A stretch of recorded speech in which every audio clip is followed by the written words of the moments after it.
naipon natin basura. Ayan. Ayan guys. Naipon muna natin, tapos pag madami na, dadali natin doon sa ating mga taniman, pampataba.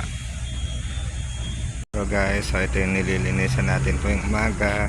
So ayan yung kalat niya. Ayan.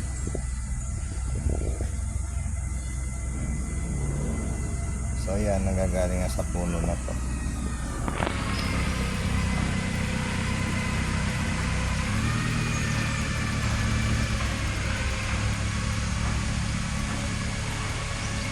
So ngayon wala na sa mga bulaklak, kakaunti na. So ayan, bulaklak na yan guys.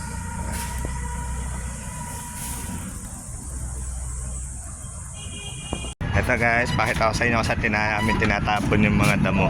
Ginagawa namin fertilizer. Ang pala si Ian.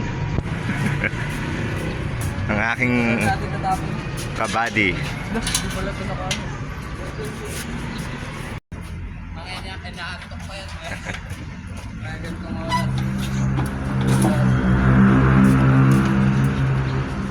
Naantok pa ano. So ito, sinalubong tayo ni Jade. Ang Jade. Hello Jade. So ito na. Ito na, sinalubong na tayo ng ating mga alaga. Yan. So yan.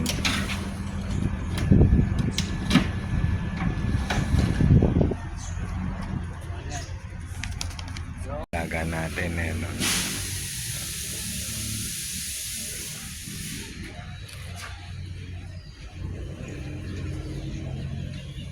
Naghanap sila ng pagkain, hindi pagkain, gamot. Siguro may mga nararamdaman. So ikot-ikot lang sila dyan maghapon.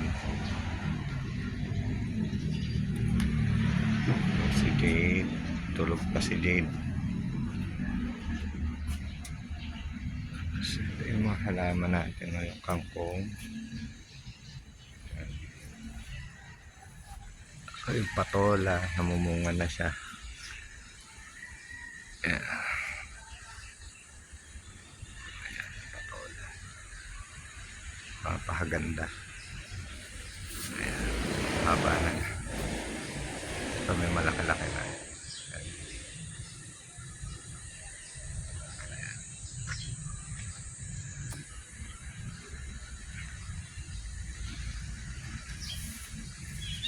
So Chinese kangkong, yan tayo din guys, yung sili, malalaki na rin siya. Ito berry yan, puno na yung berry. Yan, sili. Tapos yung tinanim natin kahapon, ito, so tingnan natin. So yan guys, tingnan natin kung bubunga yan, abangan natin yan guys. Yan yung kinating natin. So 5 to 6 inches yung ginawa natin dyan cutting, and then